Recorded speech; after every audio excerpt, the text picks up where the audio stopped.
تو میں بیچاری تو دنگ رہ گئی، لیکن اب میں چپ نہ رہ سکتی تھی۔ منی سے کہا کہ یہ کاغذ ابا کو دکھا دو۔ وہ نکاح نامہ لے کر اس کے پاس گئی۔ انہوں نے دیکھتے ہی اس کے پرزے پرزے کر دیے اور جوتا اٹھا کر مجھ پر لگائے کہ تبھی زاہد آ گیا۔ مجھے مارتے دیکھا تو ابا کا ہاتھ پکڑ کر روک دیا اور پوچھا کہ ہوا کیا ہے؟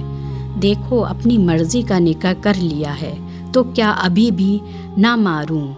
زاہد نے بھی جوتا اٹھا لیا اور ابا کے مارنے سے پہلے مجھے مارنا شروع کر دیا۔ خوب مارا کہ میں بے جان ہو گئی۔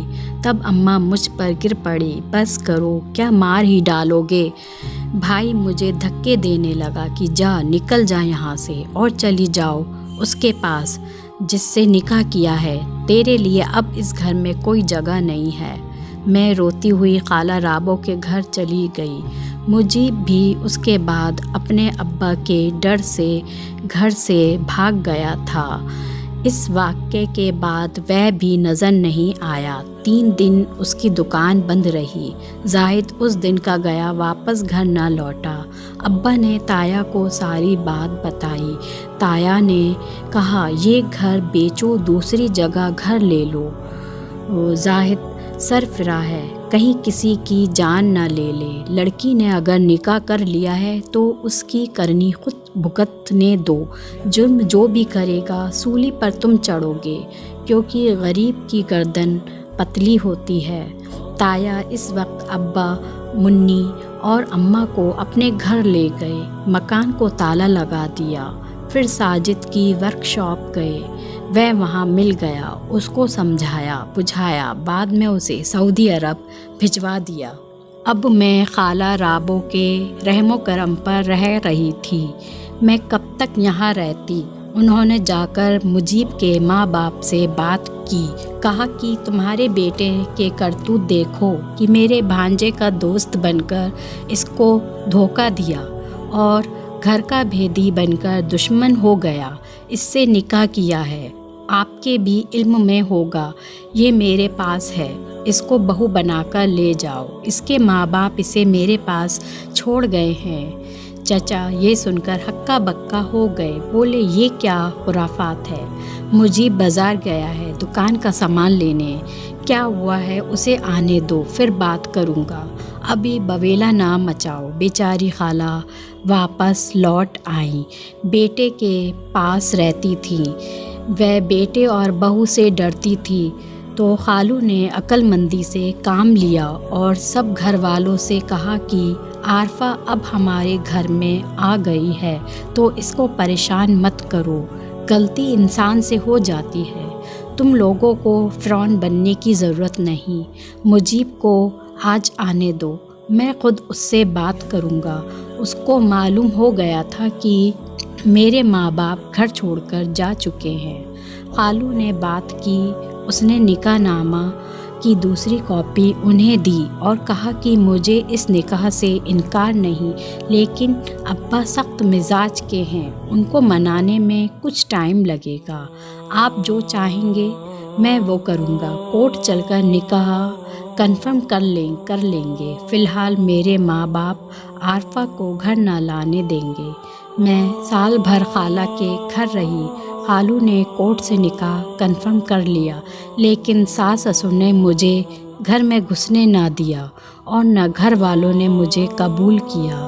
وہ گھر بیچ کر دوسرے محلے میں چلے گئے۔ جب میں البتہ مجیب مجھے خرچہ بھجواتا رہتا، لیکن ماں باپ کے ڈراوے میں آ کر اس نے مجھے اپنے ساتھ نہ رکھا۔ 1 سال بعد خالو کا انتقال ہو گیا اور رابو خالہ نے اماں سے رابطہ کیا کہ اپنی بیٹی کو لے جاؤ، بہو اور بیٹا اب اس کو رکھنے پر راضی نہیں ہے۔ میرا زور شوہر تک تھا، وہ چل بسے، اب میں اپنے بیٹے کی محتاج ہوں۔ زاہد سعودیہ میں تھا۔ اماں نے کسی طور پر تو ابا کو سمجھا بجھا لیا، کیونکہ میں ایک بچی کی ماں بن چکی تھی۔ وہ مجھے جا کر لے آئے، مگر اس شرط پر کہ مجیب کبھی ان کے گھر میں قدم نہ رکھے گا۔ مجیب کے ابا نے تو مجھے ابھی بھی قبول نہیں کیا تھا۔ مجیب نے مجھے سر سے اتارنے والی بات کی۔ مجیب کی شادی اس کے ابا نے اپنی بھانجی سے کر دی تھی۔ اسی بات کو 15 برس ہو گئے۔ ابا بھی اللہ کو پیارے ہو گئے۔ تایا نے میری جگہ منی کو اپنی بہو بنا لیا۔ اب اماں کی وفات کے بعد امی نے میرا ساتھ نہ چھوڑا، محنت مزدوری کر کے میری بچی کو پروان چڑھایا، یہاں تک کہ وہ 15 برس کی ہو گئی۔ تب ایک روز بعد مجیب کی ماں محلے کی 2 عورتوں کو لے کر ہمارے گھر آئیں اور نکاح نامہ دکھا کر بولی کہ بے شک عارفہ سے نکاح کیا تھا میرے بیٹے نے، میں اپنی پوتی کو لینے آئی ہوں۔ مجیب کی شادی کی تھی، اس کی بیوی بانجھ نکلی تھی، اس کے یہاں کوئی اولاد نہیں ہے، میری بہو اور پوتی کو میرے ساتھ بھیج دیں۔ ماں نے کہا، اس وقت تم نے ہم کو دھکار دیا تھا، اب ہم تم کو دھکارتے ہیں۔ بڑی مشکلوں سے میں نے اپنی نواسی اور اپنی بیٹی کو پالا پوسا ہے۔ 15 سال گزر جانے کے بعد اب آئے ہو تم حق جتانے۔ چلو اپنی بیٹی کو اپنے پاس رکھ لو، لیکن ہمیں ہماری پوتی دے دو کیونکہ ہم اس کے وارث ہیں۔ چلو تم مجیب کو بھیج دینا، میں بات کروں گی اس سے۔ اگلے دن مجیب آیا، مجھے معاف کر دو اور میری بیٹی کا ہاتھ میرے ہاتھ میں دے دو تاکہ میں اس کو ماں باپ کا نام دے سکوں۔ ماں نے میری نور کا ہاتھ پکڑ کر اس کے ہاتھ میں دے دیا، کہا اسی لیے تم کو بلایا تھا، ہم غریب لوگ ہیں، جو تم نے کیا نہیں چاہتی وہی تمہاری بیٹی کے ساتھ کوئی اور کرے، تم اس کو لے جاؤ، مگر میں اب اپنی بیٹی کا ہاتھ تمہارے ہاتھ میں نہ دوں گی۔ پہلے تم نے میری بیٹی کو تنہائی میں داغدار کیا، پھر تم نے چھپ کر نکاح کیا، پھر عارفہ کو قبول نہ کیا، بے سہارا چھوڑ دیا ہے۔ اتنے برس بعد اب اس کی یاد آئی ہے، اب کیا لینے آئے ہو ہمارے پاس؟ مجھ سے بھی ماں کہنے لگی، عارفہ اگر تو میری بیٹی ہے تو ہرگز مجھے چھوڑ کر اس کے ساتھ مت جانا۔ جب میں نے مشکل وقت میں تمہیں نہیں چھوڑا، یہاں تک کہ میرا بیٹا مجھ کو چھوڑ کر چلا گیا، اب تم مجھ کو چھوڑ کر بڑھاپے میں اکیلا کر کے نہ جانا۔ جانتی ہوں اماں، یہ لوگ صرف نور کو لینا چاہتے ہیں، مجھے نہیں۔ اس نے نہ صرف مجھے بے وفائی کی بلکہ ہم سب سے دھوکہ بھی کیا ہے۔ اگر میں اس کے ساتھ چلی گئی تو مجھے معلوم ہے مجھے دکھ ملنے ہیں۔ میں اپنی ماں کی بات مان لی، دل پر پتھر رکھ کر بیٹی کو مجیب کو سونپ دیا کہ مالدار مجیب نے مجھ غریب کے ساتھ کیا تھا، کل کوئی اور مالدار میری بیٹی کے ساتھ ایسا نہ کرے۔ میرا دل بھی نہ چاہتا تھا کہ ان لوگوں کے ساتھ جاؤں جنہوں نے مجھے اس وقت ٹھکرا دیا تھا جب میری اور میری ماں باپ کی عزت داؤ پر لگی ہوئی تھی۔ آج نہ ماں اس دنیا میں ہے، نہ مجیب، نہ اس کے ماں باپ رہے۔ وفات سے پہلے مجیب اپنی بیٹی کی شادی ایک اچھے گھرانے میں کر گیا تھا۔ اب یہی بچی ہی میرے بڑھاپے کا سہارا ہے، جو میری اماں کی وفات کے بعد مجھے منت مساجد کر کے اپنے ساتھ لے آئی ہے۔ داماد بیٹے جیسا ہے، ماں جیسی عزت دیتا ہے۔ وہ ایک غیر شخص تھا مگر اپنوں سے بڑھ کر ہے۔ بڑھاپے میں اس نے مجھے در بدر ہونے سے بچایا۔ اللہ تعالیٰ نے عمر کے اس آخری منزل میں مجھے نیک داماد کی صورت میں میرے صبر کا انعام دے دیا۔